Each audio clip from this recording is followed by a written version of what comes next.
दोस्तों, ओला electric mobility limited की बात करें तो यहाँ पे बहुत बड़ी अपडेट निकल के आ रही है। कंपनी ने अपना जो देख सकते हो कि वोटिंग रखा था उसका नतीजा हमारे सामने आ चुका है। यानी जो रिजोल्यूशन थे उसके फेवर में कितने वोट पड़े, उसके खिलाफ कितने वोट पड़े, उसको अच्छे से हम समझ लेंगे। और मार्केट एक्सपर्ट क्या कह रहे हैं ओला को लेकर। ओला इलेक्ट्रिक मोबिलिटी का स्टॉक पिछले दिनों ज़बरदस्त दौड़ लगा चुका है और अब यहाँ पे आ गई है प्रॉफिट बुकिंग। अब ये प्रॉफिट बुकिंग आगे भी जारी रहेगी या फिर यहाँ से फिर पॉजिटिव संभावना बनेगी, उसको अच्छे से समझेंगे। ओला इलेक्ट्रिक मोबिलिटी पहले वाला स्टॉक नहीं है अब, क्योंकि एक समय स्थिति यह थी कि कंपनी की सर्विस इतनी खराब हो गई थी कि लोग कोई ओला का नाम लेना पसंद नहीं कर रहे थे, लेकिन ओला ने उसमें सुधार किया है। ओला अब खुद बैटरी का निर्माण कर रहे हैं और ये इसकी सबसे बड़ी प्लस पॉइंट है। ऐसे में क्या संभावना बन रही है? इस समय मार्केट में गिरावट का माहौल है, क्या ये गिरावट आगे जारी रहेगी? जानेंगे इस वीडियो के माध्यम से। लेकिन फ्रेंड्स, उससे पहले अगर आप पहली बार हमारे चैनल पे आए तो चैनल को सब्सक्राइब कर दीजिए, एक बेल आइकॉन दबा दीजिए ताकि जब भी नया वीडियो बने पहला नोटिफिकेशन आपको मिले। वीडियो पसंद आए तो लाइक से जरूर कीजिए। चलो फ्रेंड्स, वीडियो स्टार्ट करते हैं। मैं हूँ आपका दोस्त एसबी दवे और हमारे अपने चैनल ऑनलाइन कमाई में आपका बहुत बहुत स्वागत है। तो सबसे पहले बीएससी सेंसेक्स की बात कर ले तो 77,788 के स्तर पे इस समय आपको बाजार देखने को मिलेगा, जहाँ पे 728 पॉइंट की गिरावट यानी 0.93% डाउन है बीएससी सेंसेक्स। कल भी बाजार में गिरावट हुई थी और आज भी गिरावट है, क्योंकि प्रॉफिट बुकिंग आ गई है। बाजार एक तरफा अच्छी दौड़ लगा चुका है, ऐसे में प्रॉफिट बुकिंग हावी हो गई है। अब यहाँ पे अगर हम ओला इलेक्ट्रिक मोबिलिटी लिमिटेड की बात करें तो 37.44 पर स्टॉक ट्रेड कर रहा है। 2.5% की यहाँ पे गिरावट देखने को मिल रही है। तो ये देख सकते हो कि 38.43 पर क्लोजिंग थी कल की और बिल्कुल फ्लैट शुरुआत हुई 38.43 पर। इंट्राडे में 38.89 का हाई भी बना, यानी सुबह सुबह खरीदारी इसके अंदर देखने को मिली। अगर बाजार का सपोर्ट मिलता तो स्टॉक यहाँ से बेहतर कर सकता था, लेकिन जैसे कि बाजार में ज़बरदस्त गिरावट का माहौल बन गया और ये स्टॉक ऑलरेडी पहले बहुत ज़्यादा दौड़ चुका है, तो लोगों ने यहाँ पे प्रॉफिट बुकिंग शुरू कर दी, जिसकी वजह से ये 37.24 पर आ गया लो में। तो आपको ये पता ही होगा स्टॉक ने ज़बरदस्त दौड़ लगाई है। 22.25 का लो बनाया था पिछले दिनों, वहाँ से जो दौड़ना शुरू हुआ 40 को क्रॉस कर गया, काफ़ी बेहतर तेज़ी बनी। उसके बाद ये आई है प्रॉफिट बुकिंग। वैसे 71.25 पिछली तेज़ी में ये बना था। 39 से दौड़ते हुए स्टॉक आप देख सकते हो कि 71 तक पहुँचा था और उस समय भी इसने 76 के आईपीओ प्राइस को तो नहीं छुआ था। लेकिन इस बार उम्मीद है कि कुछ बेहतर कर पाएगा, क्योंकि इसका जो हाई बना वो 150 से ऊपर है और ऐसे में काफ़ी लोग हैं जो 150 के आसपास फंसे हुए, उनको अभी भी इसमें लॉस हो रहा है। तो ये देख सकते हो कि पिछले एक सप्ताह में यहाँ पे 2.9% यानी लगभग देख सकते हो कि यहाँ पे 3% के आसपास की गिरावट हो गई है पिछले एक सप्ताह में। लेकिन जो 1 वीक का रिटर्न तो नुकसान में ज़रूर है, लेकिन पिछले एक महीने में इसने 51.95% लगभग 52% की ज़बरदस्त तेज़ी बताई है और इस गिरावट के बावजूद भी अभी भी 52% का पॉजिटिव रिटर्न दे रहा है स्टॉक। पिछले 3 महीनों में भी इसने 13.65% के आसपास की तेज़ी बताई है। ओवरऑल देखेंगे तो इसका प्रदर्शन बेहतर रहा है, लेकिन लॉन्ग टर्म में लोगों को नुकसान हुआ है। 29.74% की गिरावट है जिसने 6 महीने पहले इन्वेस्टमेंट किया है। यहाँ पे 9 महीने की बात भी करें तो 6.72% के आसपास की गिरावट है। ओवरऑल लॉन्ग टर्म इन्वेस्टर को यहाँ पे कोई फायदा नहीं हुआ है। अब यहाँ पे जो बड़ी अपडेट निकल के आ रही है ओला इलेक्ट्रिक मोबिलिटी लिमिटेड की तरफ से, जो ये देख सकते हो कि कंपनी की तरफ से जो रिजोल्यूशन रखे गए थे जिसमें ई वोटिंग की गई थी, शेयर होल्डर के लिए वोटिंग लगी गई थी, तो ये देख सकते हो उसका नतीजा आ चुका है। तो ये देख सकते हो कि 23 मार्च 2026 को जो कंपनी की तरफ से जानकारी दी गई थी, उसमें कहा गया था कि कंपनी ने यहाँ पे ई वोटिंग रखी है अपने शेयर होल्डर की, जो भी प्रस्ताव है उसको पास करने के लिए। तो इसका नतीजा 22 अप्रैल 2026 को कल हमारे सामने आ चुका है। तो बोर्ड ऑफ डायरेक्टर की तरफ से यहाँ पे बीएमपी एंड कंपनी एलएलपी को कंपनी सेक्रेटरी के तौर पे अपॉइंट किया था, जिन्होंने यहाँ पे बिल्कुल फेयर जो है रिमोट ई वोटिंग और दूसरा जो वोटिंग का प्रस्ताव उसको फाइनल करवाया और उन्होंने हर तरह से पूरी क्लियरिटी और ट्रांसपेरेंसी तरीके से ये काम को अंजाम दिया और इसकी देख सकते हो कि रिपोर्ट हमारे सामने आ चुकी है 22 अप्रैल 2026 को।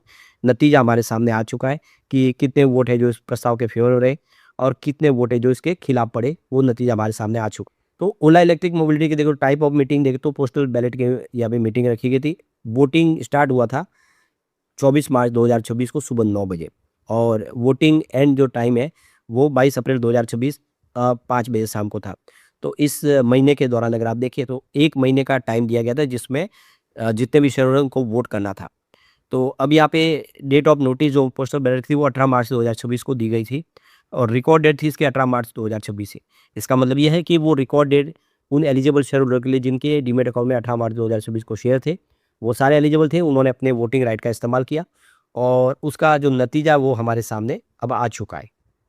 तो यहाँ पे जो प्रस्ताव के फेवर में वोट आए आप देख सकते हो वो 99.9706% वोट पड़े हैं, या हम यूँ कह सकते हैं कि 100% वोट इसके फेवर में पड़े प्रस्ताव के।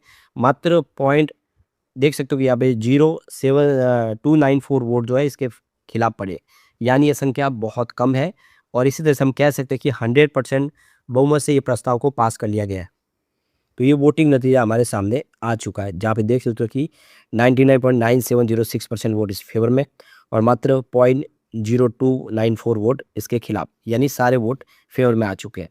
तो यहाँ पे जो ओला इलेक्ट्रिक मोबिलिटी के शेयर में जो पॉजिटिव माहौल बना और आगे बन सकता है उसको लेकर यहाँ पे देख सकते हो कि आकाश शाह जो रिसर्च एनालिस्ट है चॉइस इंटरनेशनल के, उनका कहना है कि ओला इलेक्ट्रिक मोबाइल के अंदर जो रैली बनी उसके पीछे सबसे बड़ा वजन था ईवी सेल्स। कंपनी का ईवी सेल्स 150% बढ़ा और इसके अलावा कंपनी ने अपनी जो बैटरी नई बनाई है पूरी तरह से मेक इन इंडिया के तहत, और इन्होंने जो गीगा फैक्ट्री डेवलप किया जिसमें कंपनी अब होम बेस्ड स्टोरेज सॉल्यूशन भी प्रोवाइड करेगी।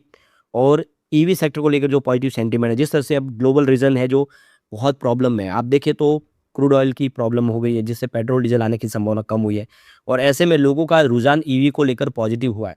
जब से होर्मुज बंद हुआ है लोग ईवी की तरफ अट्रैक्ट होने लगे और इसी वजह से ईवी सेगमेंट का ग्रोथ काफ़ी अच्छा दिख रहा है और इसलिए आने वाले समय भी फिर से ये बेहतर कर सकता है।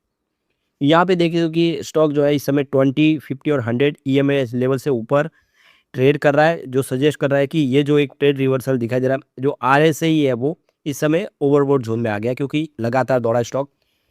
तो शॉर्ट टर्म में यहाँ पे कंसोलिडेशन हो सकता है। थोड़ा-सा आप देखें तो लगातार लंबी तेज़ी के बाद कंसोलिडेशन तो आता है स्टॉक में, और आने वाले समय अगर आप देखें तो फिर एक पॉजिटिव माहौल बनेगा।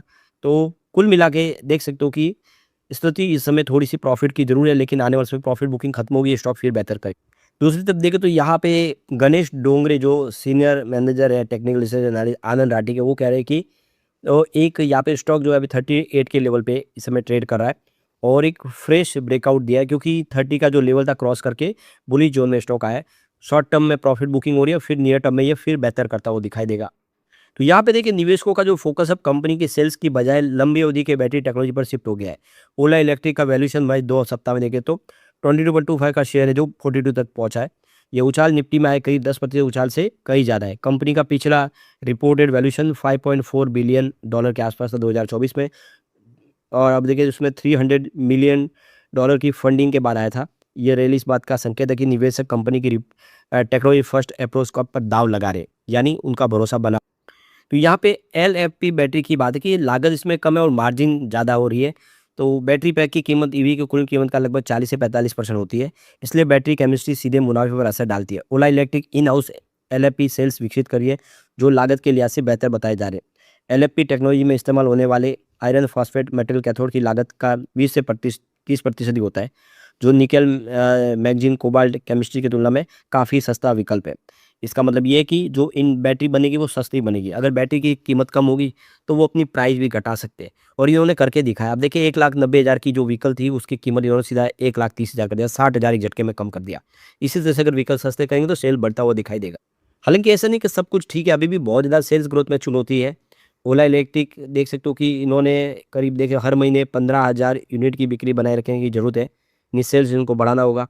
मार्च में रजिस्ट्रेशन 10,170 यूनिट तक पहुँचा है, जो फरवरी में 3,973 यूनिट से काफ़ी ज़्यादा है। हालांकि मौजूदा बिक्री का लगभग 8,271 यूनिट के आसपास बनी हुई है, जिसे प्रमोशनल डिस्काउंट का बड़ा हाथ बताया जा रहा है।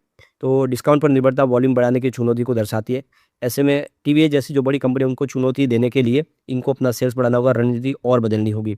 सबसे बड़ी बात है सर्विस, आफ्टर सर्विस बेहतर करनी होगी, तभी निवेशकों का भरोसा लौटेगा और स्टॉक कमाल खाएगा। लेकिन लॉन्ग टर्म विजन इस समय अच्छा दिख रहा है फिर से।